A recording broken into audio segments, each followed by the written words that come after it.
The night air was thick with the weight of secrets as the city's towers glowed like silent giants watching over the restless streets below. Among them stood the estate of Alexander Crane, a billionaire whose name carried fear and reverence in equal measure. His empire stretched across continents, built on boardrooms soaked in power and whispers buried in shadow. And yet, within his fortress of glass and steel, walked a woman no one noticed, a woman whose very presence seemed invisible to the powerful men who sat at the table. Her name was Elise Turner.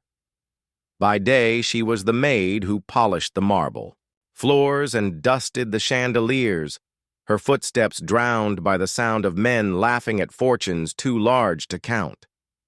By night, however, Elise carried something inside her heart that none of them could buy or silence.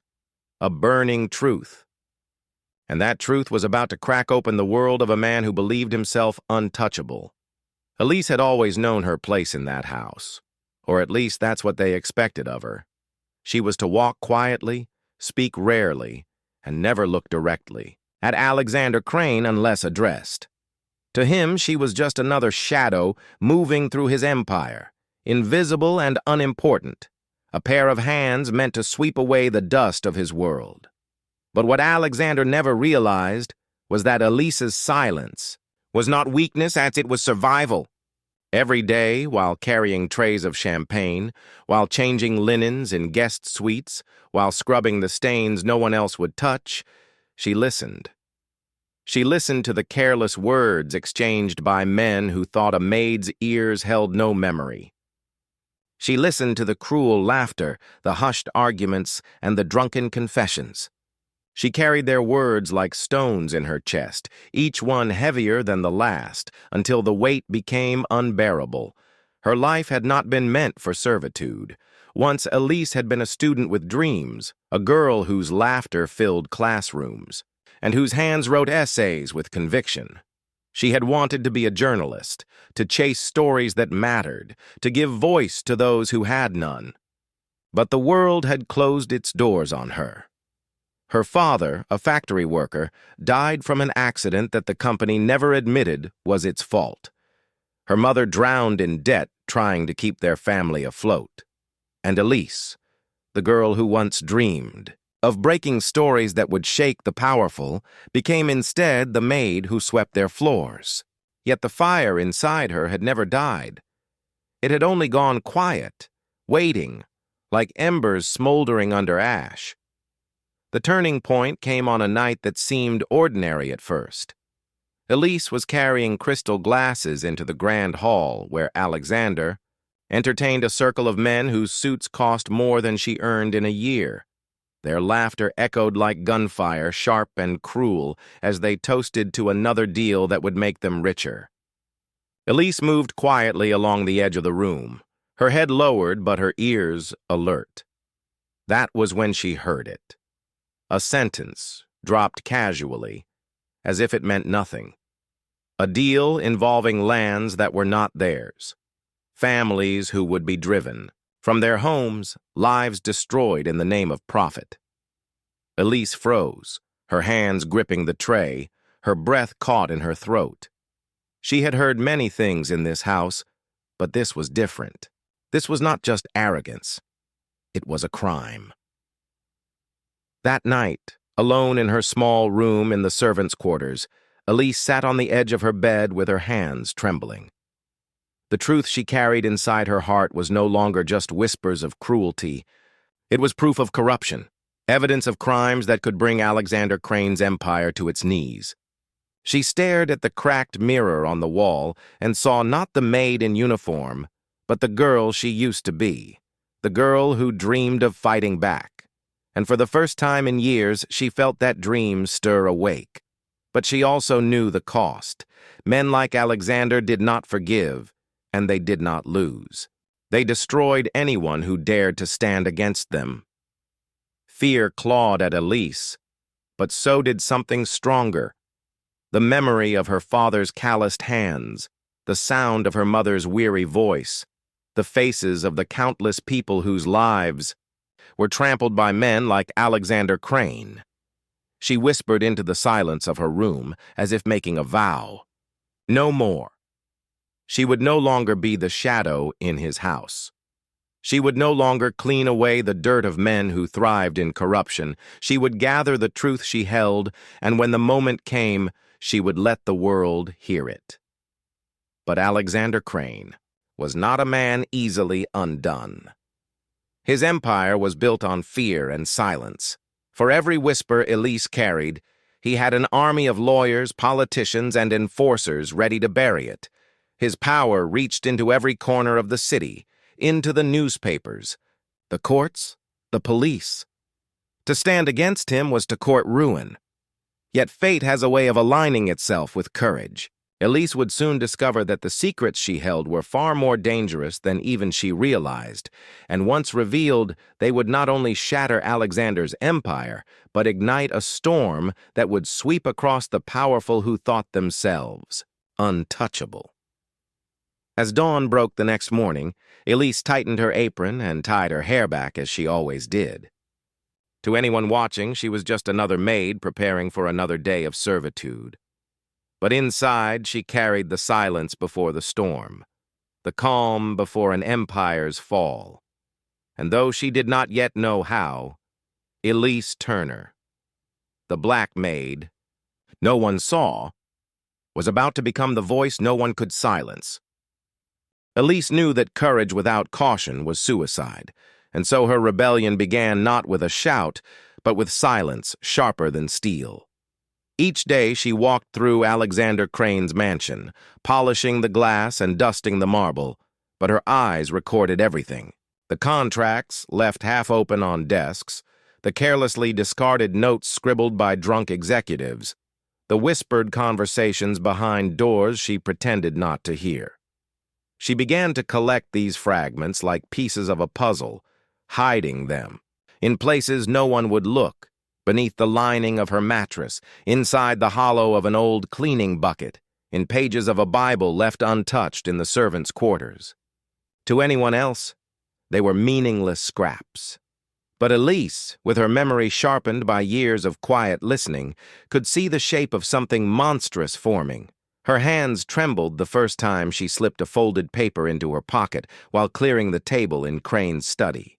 The document was stamped with the seal of a government office, signed in ink too bold to be false. It spoke of land acquisitions in rural communities, of promises made and broken, of entire neighborhoods that would be bulldozed under the weight, of Alexander's ambition. Elise's heart thundered so loudly she thought surely someone would hear, but the room was empty, save for the crackling of the fireplace. She slipped the paper deeper into her apron and forced herself to walk out calmly. Every step felt like walking across a battlefield, her body screaming at her to run. But she did not, because she knew this was only the beginning. The mansion itself became both prison and battlefield. Its endless hallways with chandeliers glistening like frozen stars felt suddenly dangerous, like traps waiting to be sprung. Every time Alexander's cold blue eyes swept past her, Elise feared he might already know. He had a way of staring at people that made them feel stripped bare, and though he rarely noticed the staff, Elise could not shake the thought that his silence meant suspicion. At night, when the house fell still, she would sit by her small window, staring out at the city lights and asking herself if she was mad to even try. One word to the wrong person, and she would be gone, swallowed by the same shadows that had silenced others before her. But fate does not move in straight lines. It curves, twists, and delivers allies in the most unexpected of places. Elise found hers in Daniel, a security guard who had worked in the mansion long enough to see behind the polished lies. He was a man of few words, his uniform crisp, his steps heavy, but his eyes carried a quiet weariness that Elise recognized. One evening, as she carried trash bags down to the service exit, she caught him watching her, not with suspicion, but with understanding. Later, he cornered her gently by the loading dock, lowering his voice so the cameras wouldn't catch. "I don't know what you're planning," he murmured, his jaw tight. "But be careful. This house, it eats people." Elise's breath caught. She said nothing, but the flicker in her eyes told him he was right.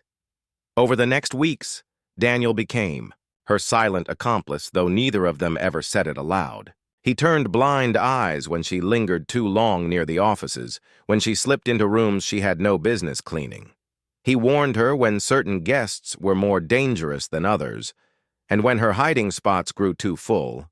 It was Daniel who slipped her a small, battered flash drive and muttered, "Safer than paper." Elise stared at it, the tiny object burning in her hand like a weapon. It was the first time she realized she was no longer alone. But Alexander Crane was not a man blind to the undercurrents in his empire. His instincts, sharpened by decades of betrayal and conquest, told him something was amiss. He began to watch his staff more closely, his questions sharper, his eyes colder. One evening, during a dinner that stretched long into the night, Elise felt his gaze linger on her as she poured wine into his glass.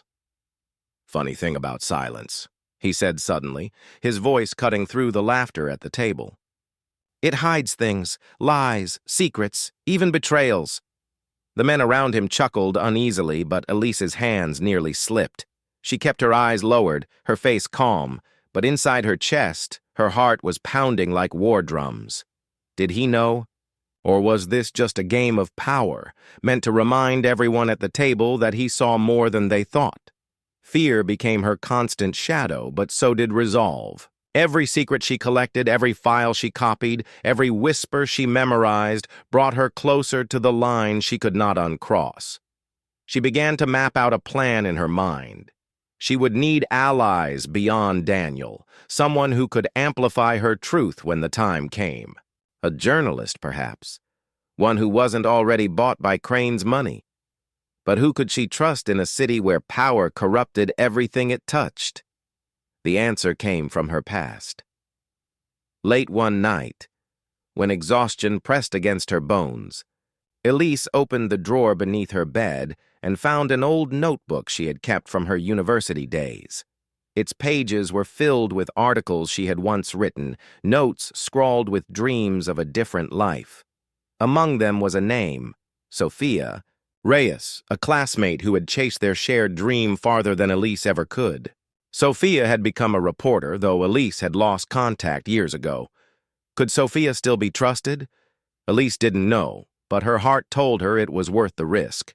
The next step was the most dangerous yet, using an old payphone far from the mansion. Elise dialed a number she had memorized from years ago. When the line clicked and a familiar voice answered, Elise nearly faltered. "Sophia," she whispered, her throat dry. "It's me." "Elise." There was a stunned silence on the other end, then a sharp intake of breath. "Elise? My God, where have you been?" Elise's eyes filled with tears she hadn't expected. For the first time in years, she said the words aloud. "I'm working for Alexander Crane, and I have something you need to hear." That phone call marked the first crack in the walls of Crane's empire. Elise didn't know it yet, but forces were already stirring against her. Crane's men had noticed her movements, the subtle shifts in her routine. Files had gone missing, whispers had reached his ears.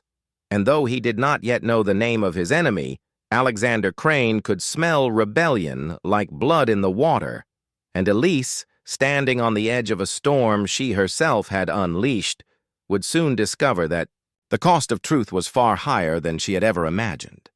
The city at night shimmered with neon and glass, but to Elise it felt like a labyrinth of shadows, every corner hiding eyes, every street whispering danger. After her call to Sophia, she moved differently, her steps cautious, her glances sharper. She knew Alexander Crane was not a man to forgive even the hint of betrayal. Somewhere in the gleaming towers of his empire, Elise had become a name on a list, not yet known but suspected, hunted, inevitable. Sophia had agreed to meet in secret. They chose a cafe on the edge of the city, the kind of place where no one important would be seen, where the hum of conversation and clinking of glasses could cover even the most dangerous words. Elise arrived first, her hands trembling as she gripped the strap of her worn purse. Inside that bag was the flash drive Daniel had given her, now filled with copies of contracts, letters, bank records, enough, she believed, to bury Crane in a storm of scandal. But holding it felt like holding fire.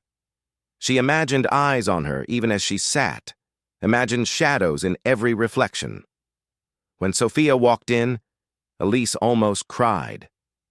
Time had changed her friend. Her hair was shorter, her eyes sharper, but her spirit was the same.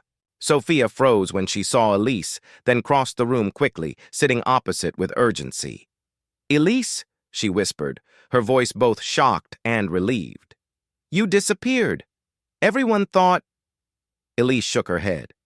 "I couldn't. Not then. But now I have to."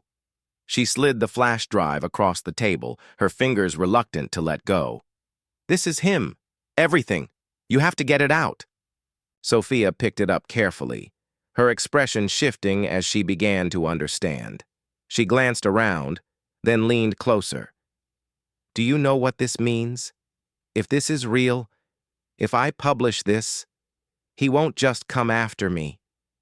He'll come after you first." Elise swallowed hard.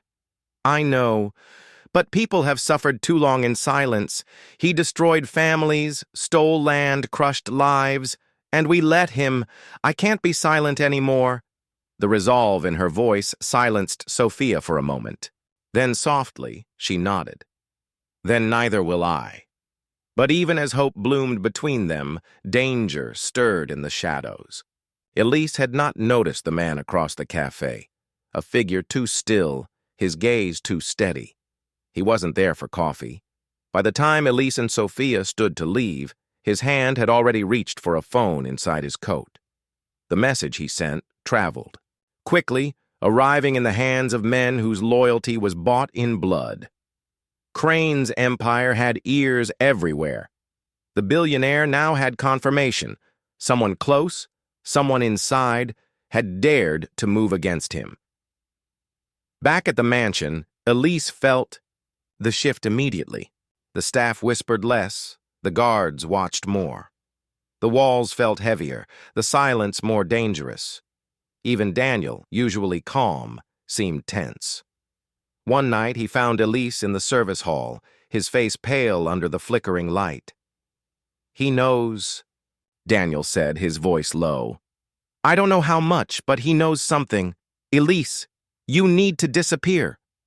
Elise shook her head fiercely. "If I vanish, it proves him right, and it buries the truth with me. I can't. Not yet." Her refusal broke something in Daniel's composure.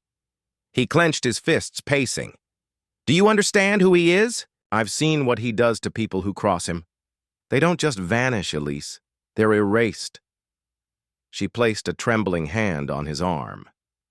"Then let me be the one thing he can't erase." That same night, Alexander Crane called a private dinner. Elise had served dozens of such gatherings, but this one was different. The guest list was shorter, the atmosphere colder. Only Crane and 3 of his most trusted men sat at the long table. Elise moved quietly among them, pouring wine, setting plates. But the tension pressed against her like a weight. Crane spoke little, but when he did, his words were sharp, pointed daggers hidden in casual tone. "Funny," he said at one point, swirling his glass, "how the weakest among us sometimes think they can rise up. A maid, a guard, a nobody. They forget what happens when ants challenge giants." His men chuckled, but Elise froze where she stood. His words were not random. They were aimed, a warning, a promise. She forced herself to keep moving, to hide the terror flooding her veins. Later that night, she found her room ransacked, the mattress torn open, the drawer overturned, even the Bible ripped apart. Someone had searched, methodically, violently. Elise sank to her knees, her breath shaking. If not for Daniel's warning, if not for her choice to move the documents earlier, everything would have been lost. She pressed her forehead to the cold floor, whispering a prayer not for herself, but for the strength to keep going. Meanwhile, Sophia began her own battle. The files Elise had given her were explosive, but they needed verification, context, connections. Sophia worked day and night, cross-referencing names, tracing money, contacting sources. She knew she was being watched, anonymous calls, cars, lingering too long near her apartment, footsteps behind her at night. Yet she pressed forward because Elise's courage had reignited something in her that years of compromise had dimmed. This was not just a story. This was justice. The first blow came swiftly. One morning, Elise was called to the study. Crane sat at his desk, his hands steepled, his eyes fixed on her. "You've been with us a long time, Elise," he said, his voice smooth, almost kind. "Loyal, quiet. I value that. But loyalty is fragile, isn't it?" She said nothing, her heart hammering. Crane leaned closer, his smile cold. "If I ever find that trust broken, if I ever discover betrayal in my house, I will burn the world to ash before I let it stand." His gaze pierced her like a blade. "Do you understand?" Elise bowed her head, whispering, "Yes, sir." But inside, something fierce burned brighter. She understood perfectly. Crane ruled through fear, and fear was the one chain she could not allow to bind her anymore. When she left the study, Daniel was waiting in the corridor, his jaw set. "He suspects you. It's only a matter of time." Elise met his eyes, her voice steady despite the storm inside. "Then we make sure the truth comes out before he can stop it." And so the plan sharpened. Elise and Sophia began moving faster, Daniel guarding her steps from inside the mansion. But the walls were closing in, and Alexander Crane, the man who thought himself untouchable, was about to bare his teeth. For in the war between silence and truth, there is always a price. And Elise was about to discover just how much hers would cost. The mansion grew colder with each passing day. Elise felt it in the way the guards' eyes followed her, in the silence that crept through the halls, in the weight of fear pressing against her chest. Alexander Crane had not spoken her name since, that night in the study, but his shadow loomed over every breath she took. He did not need to accuse her outright. His silence was worse because it was a game, and she knew eventually all games with Crane ended in ruin. It began with whispers among the staff. One maid vanished after a routine shift, never returning. A driver who had spoken kindly to Elise was suddenly fired, his belongings thrown onto the street. Elise watched from a window as the man begged to know why, his voice echoing off the marble. No answer was given, only silence and a closed gate. It was a message, one Elise could not ignore. Daniel came to her that night, his face drawn with exhaustion. "He's cutting away anyone who might help you," he said. "He hasn't named you, but this is how he works. Isolation, fear. He breaks the circle around you until you stand alone." Elise's heart twisted, but her voice was steady.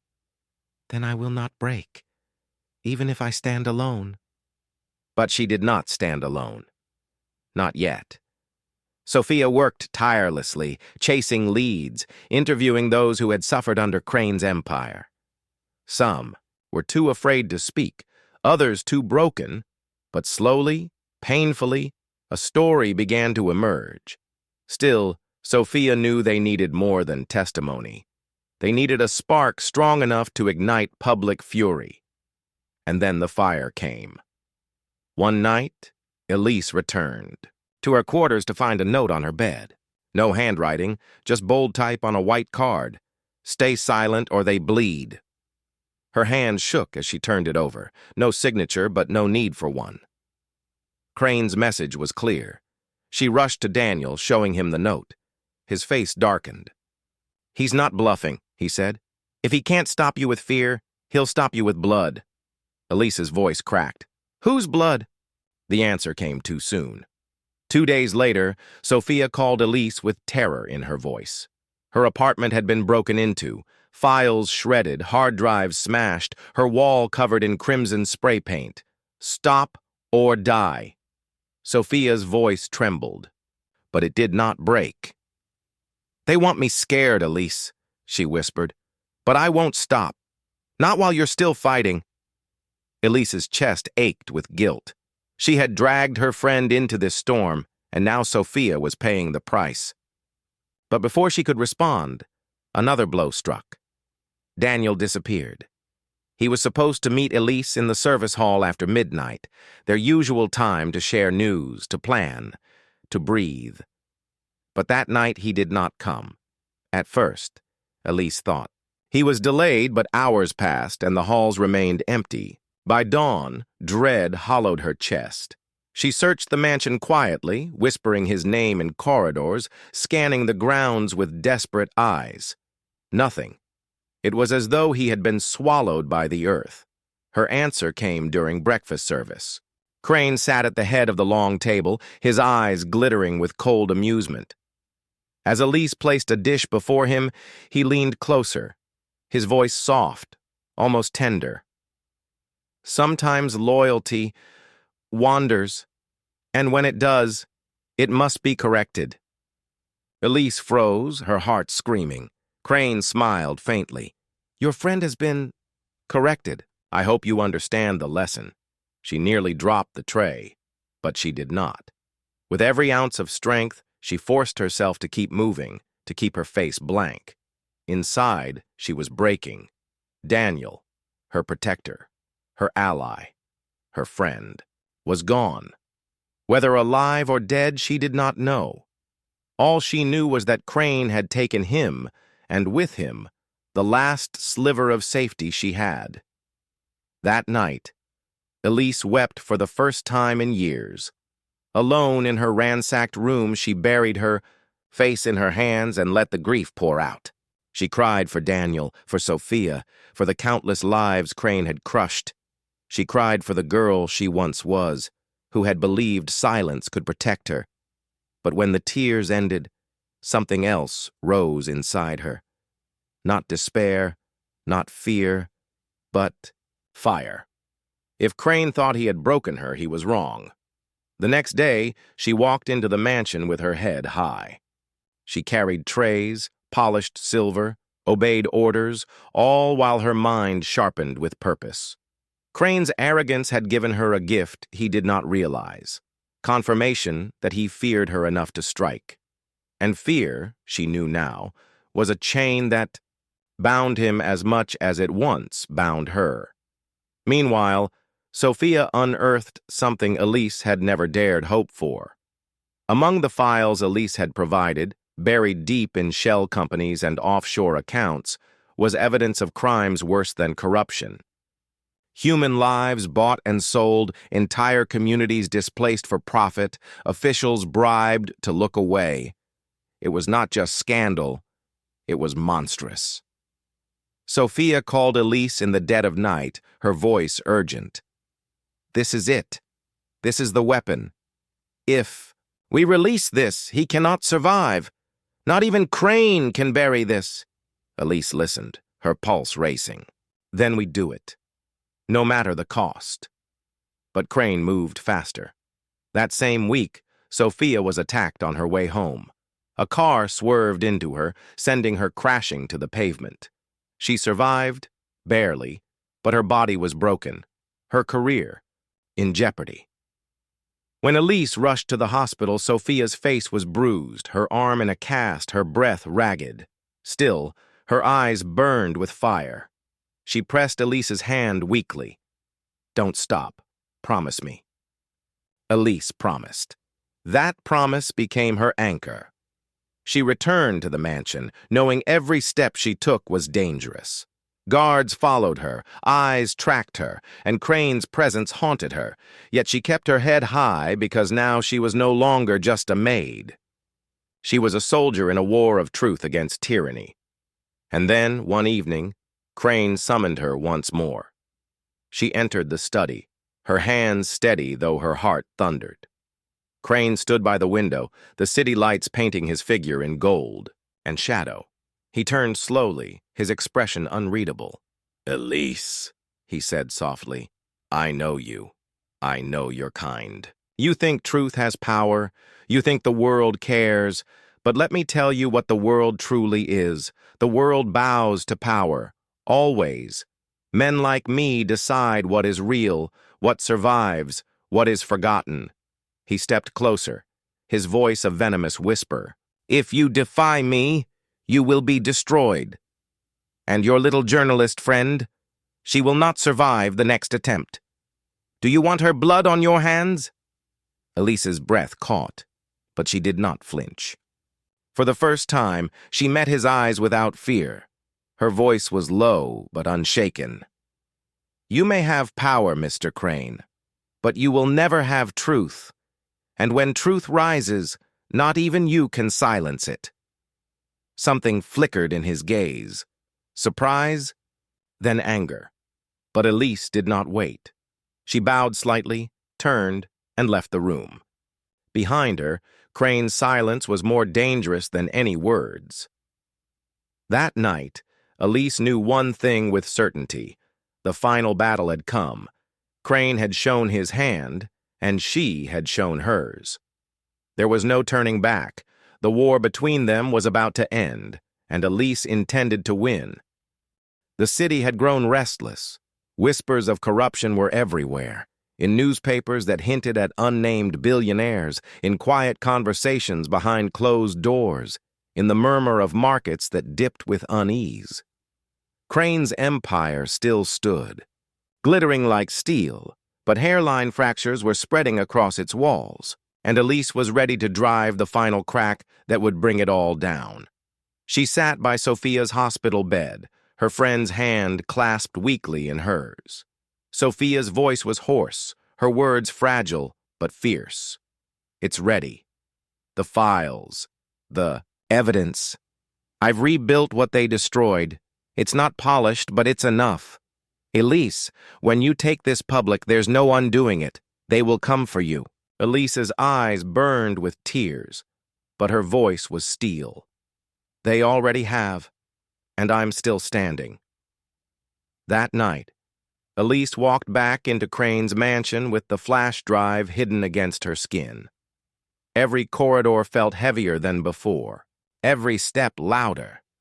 She moved with calm precision, the way one might walk through fire, knowing escape depended on keeping fear from showing. The other staff looked at her curiously, some with pity, others with admiration. They didn't know her full secret, but they knew she was different. When the summons came, she was ready. Crane's voice on the intercom called her to the study. The eye. Room was dark when she entered, the curtains drawn tight. Crane sat in his leather chair, hands folded, his eyes gleaming like a predator in shadow. "Do you know why I summoned you, Elise?" he asked, his tone quiet, almost gentle. Elise met his gaze. "To threaten me again." His lips curved into something that wasn't quite a smile. "No, to offer you salvation. I admire you, Elise, truly. You are strong, clever, loyal. You could have had everything if you had chosen silence. Wealth, power, protection. I still offer it.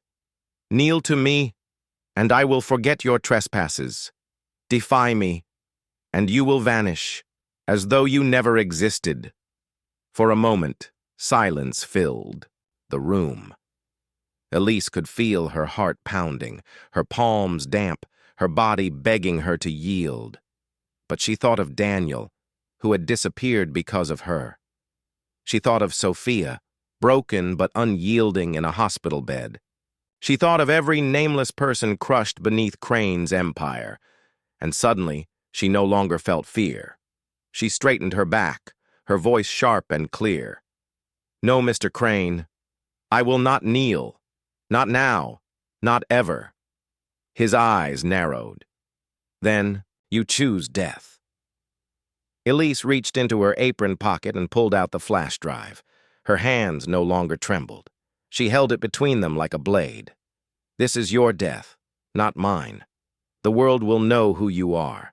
Every crime, every bribe, every life you destroyed, it's all here. And it will spread faster than you can silence it. Crane rose from his chair, his face twisted with fury. You think you can win? Against me? Elise didn't flinch. I already have. Before he could move, she pressed the tiny button on her phone. The files Sophia rebuilt were already uploaded, set to release to dozens of journalists, whistleblower networks, and public forums. In minutes, the truth would be everywhere. Crane froze, realizing too late that his empire was crumbling in real time. His phone buzzed on the desk, then again, and again. A storm of calls, alerts, warnings. He snatched it up, his face draining of color as he read. The empire of power he had built with blood and lies was unraveling before his eyes. For the first time, Elise saw fear in Alexander Crane. He slammed the phone down, his voice a snarl. Do you know what you've done? Yes, Elise said softly. I've ended you. The door burst open.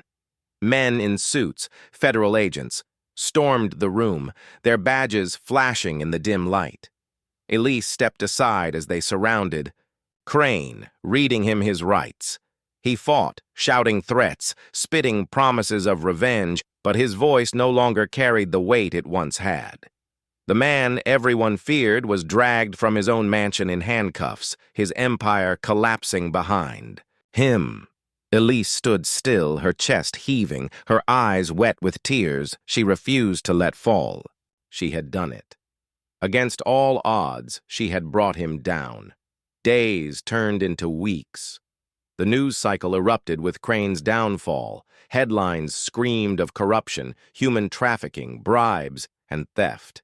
His name was no longer spoken with fear, but with disgust. His allies abandoned him, his wealth stripped, his power gone. He sat in a prison cell, a shadow of the giant he once was. And Elise? She walked through the city streets with her head high. No longer a nameless maid, no longer invisible. She was a symbol. The woman who defied the powerful and won. She returned to Sophia's hospital room, holding her hand as they watched the news together. Sophia smiled weakly. You did it. Elise shook her head gently. No, we did it. The memory of Daniel lingered in her heart, heavy with grief, but also with pride. He had given his life for this fight, and Elise carried his legacy forward with every breath. In time, Elise chose to speak publicly. On a stage before cameras and microphones, she told her story. Her voice was steady, her eyes unflinching. She spoke not just of Crane, but of every person like him who thrived on silence and fear. She spoke for the invisible, the voiceless, the forgotten. And when she finished, the room erupted with applause, not for her, but for the truth she had carried into the light. She returned home that night, the city's hum soft around her. She stood at her small window, staring at the stars. For the first time in her life, she felt free. Crane was gone. Fear was gone. Only truth remained, and she knew, deep in her soul, that this was just the beginning.